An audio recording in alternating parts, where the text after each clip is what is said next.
যে রসুলের আখলাক থেকে যতগুলো আযাব আসছে পৃথিবীতে মানুষের পাপের কারণে আসছে, মাথায় রাখবেন, পাপের কারণে। কোরআনে আছে মানুষ যখন দিন থেকে রসুলের আখলাক থেকে সরে যাবে তখন আমি তাদের কাছে অত্যাচারী বাদশা পাঠিয়ে বদলা নেব। অত্যাচারী বাদশা পাঠিয়ে আল্লাহ বদলা নেবেন, আর লিখছেন দিন থেকে।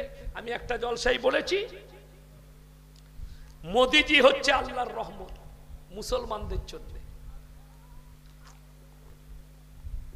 কেন বলেছি? এই জন্যই, এটা কোরআনের কথা। যখন দিন থেকে সরবে রসুলের আখলাক থেকে আমি অত্যাচারী বাদশা পাঠিয়ে বদলাল, আল্লাহ বদলা নিচ্ছেন। আপনি দিনের ওপরে টিকে যান, আল্লাহর কসম আপনার কোনো ক্ষতি হবে না। তা না হলে পৃথিবীতে ইতিহাস আছে, ইসলামের ইতিহাস, 313 জন সাহাবী একদিকে, 1000-এর বেশি বেঈমান কাফের একদিকে। সাহাবীরা আল্লাহর উপরে বিশ্বাস আর তাওয়াক্কুল এনে যুদ্ধে নেমেছে, আল্লাহ জয়লাভ করিয়েছেন। জোরে বলুন সুবহানাল্লাহ। আজকে দেখুন কাবা ঘর ভাঙতে এসেছিল কে? আবরাহা বাদশা। কি দিয়ে? কি দিয়ে? সৈন্য সামন্ত নয়, হস্তি বাহিনী দিয়ে। এক লাগারে প্রচুর হাতি, সেই বাহিনী। এরা যাও এদিকে নিয়ে কাবা ঘরকে গুঁড়িয়ে দাও। আবরাহা বাদশা বললে কাবা ঘরকে গুঁড়িয়ে দাও। আল্লাহ কোরআনে নবীজিকে বলছেন, হে নবী আপনি কি দেখেননি? আলাম তারা কাইফা ফাআলা রাব্বুকা বিআসহাবিল ফিল। ওই হস্তি বাহিনীকে কোরআনে আছে তৈরন আবাবিল। আমি কোনো যুদ্ধ বিমান পাঠাইনি, মিসাইল পাঠাইনি, ছোট ছোট আবাবিল পাখি মুখে করে কাঙ্কার নিয়ে আসমান থেকে নিক্ষেপ করেছে। রেঞ্জটা তৈরি করেছি আমি আল্লাহ। ওই হস্তি বাহিনীকে কাবা ঘরে পৌঁছানোর আগে আমি ধূলিসাৎ করে দিয়েছি। জোরে বলুন সুবহানাল্লাহ। আজকে ফিলিস্তিন আর গাজার নিরীহ মুসলমান দাঁড়িয়ে মার খাচ্ছে। পৃথিবীতে 60 লাখ ইহুদি, 57টা মুসলিম রাষ্ট্র আছে, চুপচাপ বসে দাঁড়িয়ে দেখছে মুসলিম মার খাচ্ছে। কেন জানেন? ইসরায়েলিরা, ইহুদিরা সবারই মাথায় চেপে বসে গেছে। কিসের দ্বারা? ব্যবসার দ্বারা। আমাদের অনেক মৌলবি বলছে, আমরা বলছি থামস আপ খাও না, কোকো কোলা খাও না, এই খাও না, এই প্রোডাক্টগুলো ওদের। এই মোবাইলের পার্টসটা কার? ইসরায়েলের তৈরি। এই যে মাইক্রোফোন, এর ভেতরে যে আইসিটা আছে, কার তৈরি? ইসরায়েলের তৈরি। আপনি কোনটা অস্বীকার করবেন? সব তারা। আপনাকে বলেছে একটার বেশি বাচ্চা লাও না, আর ইসরায়েলিরা 10টা করে বাচ্চা দেয়। আপনি অবাক হবেন। আজকে আপনি মনে মনে ভাবছেন যে আমি তো ইমানদার। ইমানদার শুধু নামাজ পড়লে হয় না, আল্লাহ রসুল সাল্লাল্লাহু আলাইহি সাল্লামের আখলাককে বাস্তবায়িত করতে হবে, তবে আপনি দিন ইসলাম পাবেন, না হলে পাবেন না। প্রত্যেকটা মুসলমানকে বলছি শুনেলেন, কিয়ামতের মারাত্মক আলামত যেটা, হারাম আওলাদে ভরে যাবে পৃথিবীটা। 6 মাস আগে একজন দামি স্কলার, তার নাম হচ্ছে মুফতি তাকি উসমানী পাকিস্তান, যিনি এখন পৃথিবীর শ্রেষ্ঠ মুফতি, তিনি একটা কনফারেন্স করতে গিয়ে সেখানে একটা কথা বলেছেন, খুব দামি কথা, कि आखिरी जमाने में आखिरी वक्त पर पूरे आलम में, पूरे दुनिया में हराम औलादों से भर जाएंगे। হারাম আওলাদের দ্বারা ভর্তি হয়ে যাবে। কিভাবে হবে? তিনি তার দলিল দিয়েছেন। আমি আপনাকে বলি, আমি যে জলসা করতে এসেছি, ইনি যদি জিজ্ঞেস করে ভাই আপনার পরিচয় কি, আপনারাই যদি কেউ, আমি আমার বাপের নাম বলবো না, মায়ের, বাপের, আমি মোল্লা শওকত আলী মাজাহিরির ছেলে, এটা আমার পরিচয়। আমি যদি একে জিজ্ঞেস করি তোমার পরিচয় কি, এ মায়ের নাম বলবে না বাপের? বাপের। বাপ যদি মারা যায় তাও আমরা বলি আমরা মৃত অমুকের ছেলে, ঠিক কি না? আপনাদের এখানে ছাগল আছে না? নাই আছে। ছাগলের বাচ্চা হলে পাঁঠার বাচ্চা বলেন না ছাগলের?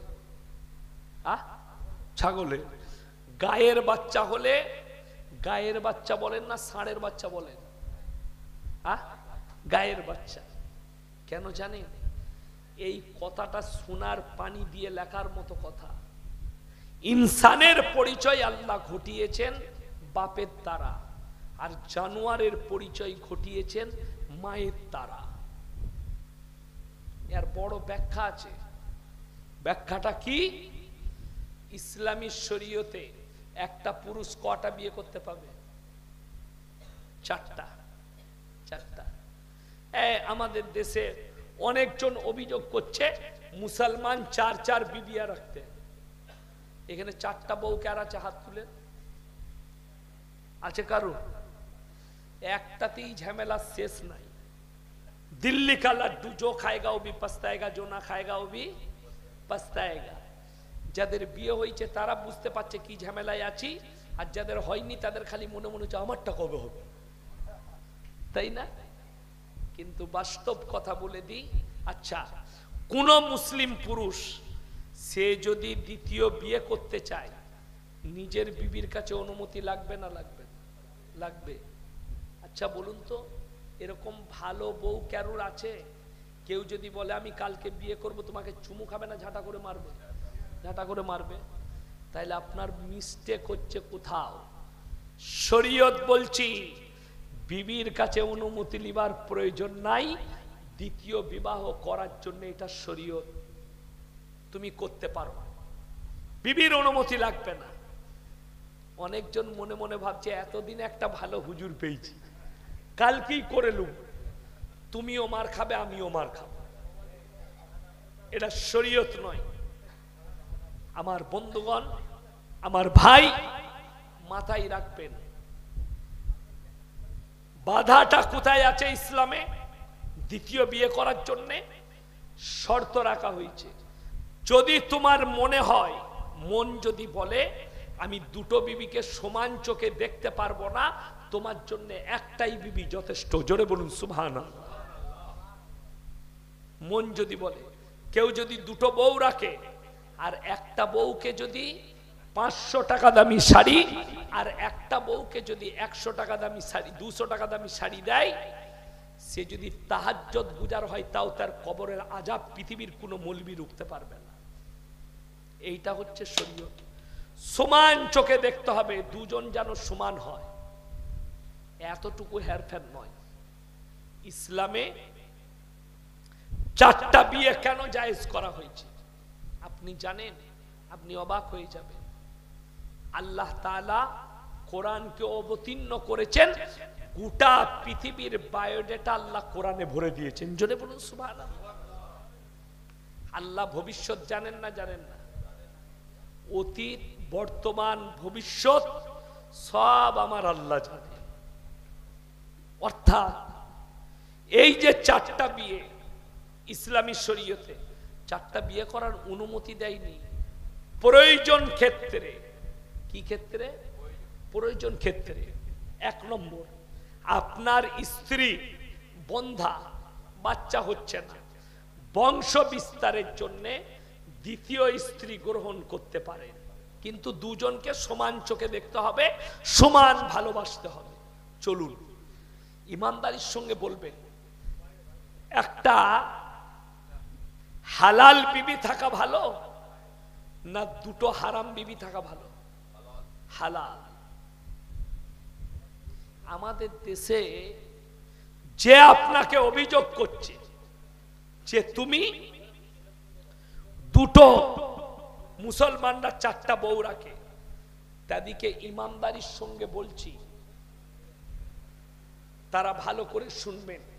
যারা বলছেন মুসলমানরা দুটো বিয়ে করে, এরকম ব্যক্তি দেখাবো হালাল বিবি বাড়িতে একটা রেখেছে আর বাজারে আরো 3টে বিবি রাখা আছে, যেগুলো বিয়ে করা লয়, বিনা বিয়ের বিবি আছে।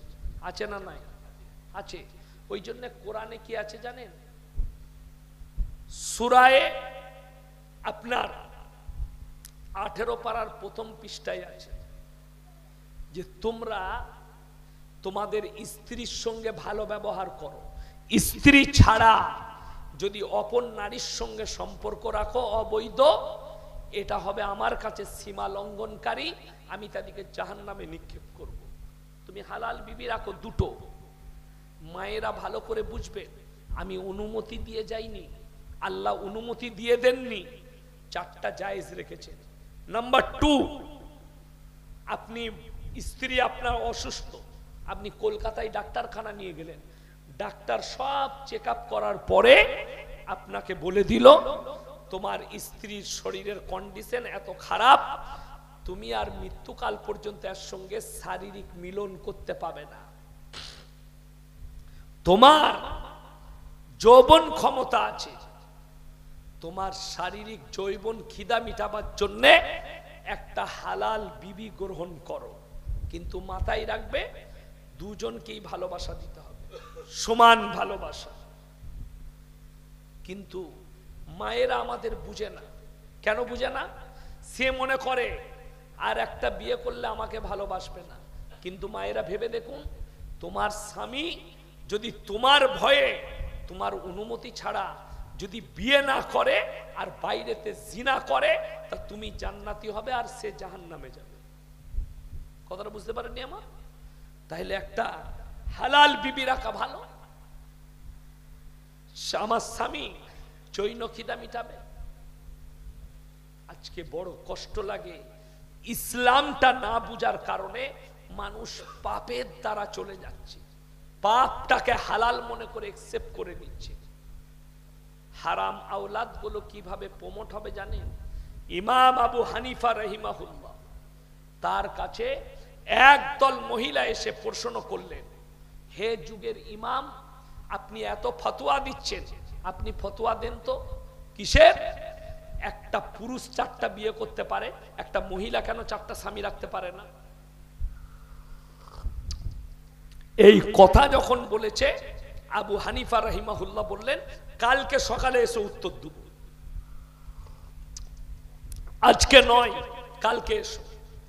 তিনারা চলে গেলেন। মহিলারা, ইমাম বাড়িতে এসেছেন, খানা খেতে বসেছেন। উনার মেয়ে বলছেন, আব্বা আপনি খানা তো খাচ্ছেন কিন্তু একটু পেরেশানি আছে আপনার। বললে কি পেরেশানি? বললে মহিলারা আমাকে এমন একটা প্রশ্ন করেছে, হে আমার মা, আমি উত্তর দিতে পারি না। সঙ্গে সঙ্গে বলল, আব্বা চিন্তা নেই, মহিলাদিকে আমার কাছে পাঠাবেন, আমি উত্তর দেব। সেই যুগটা টেকনোলজির যুগ ছিল না, সায়েন্সের যুগ ছিল না। সকালবেলায় মহিলারা হাজির। খুব ধ্যান দিয়ে শুনবেন কথাটা, এটা গল্প বলিনি, শরীয়ত বলছি। সকালবেলায় মহিলারা হাজির যুগের ইমামের কাছে। আপনি তো বলেছেন উত্তর দেব, বলে শোনো, তোমরা আমার বাড়িতে চলে যাও, আমার মেয়ে উত্তর দিবে তোমাদের। সব মহিলারা বাড়িতে এলেন। ওনার মেয়ে অপেক্ষায় ছিল, এসো এসো সবাই বসে যাও। বসলো। তুমি উত্তর দিবে? হ্যাঁ। বলে উত্তর দেওয়ার আগে আমার প্রশ্ন আছে। কি? সবারই হাতে একটা করে বাটি ধরিয়ে দিল, কটোরা।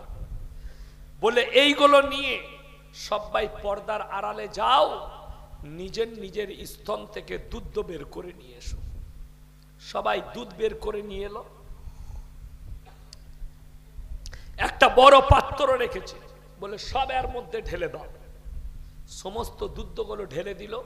আচ্ছা, দুধ যদি এক কাছে ঢেলে দেওয়া হয় মিক্স হবে না? হবে না? মিক্স হয়ে গেল। এরপরে তিনি বলছেন, তোমরা এরপরে এক কাজ করো, নিজের নিজের দুধগুলো বার করে নাও। সেই মহিলারা বললে, তুমি একটা আস্ত পাগল মেয়ে, এই দুধ মিক্স হয়ে গেছে, কেমন করে বার করব? বলে পাগল আমি নয়, পাগল তোমরা।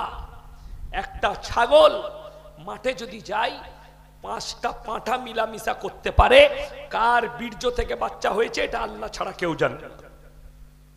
একটা গাই মাঠে যায়, 5টা ষাঁড় মিলামিশা করতে পারে, কার বীর্য থেকে বাচ্চা হয়েছে এটা আল্লাহ ছাড়া কেউ জানে না। তোমরা যদি 4টা পুরুষ রাখতে চাও, সংশয় দাঁড়াবে কার বীর্য দ্বারা বাচ্চা। তাহলে তোমাদের মধ্যে আর জানোয়ারের মধ্যে কোনো ফারাক থাকবে না। ইনসানের পরিচয় বাপের দ্বারা, জানোয়ারের পরিচয় মায়ের দ্বারা। জোরে বলুন সুবহানাল্লাহ। এরপরে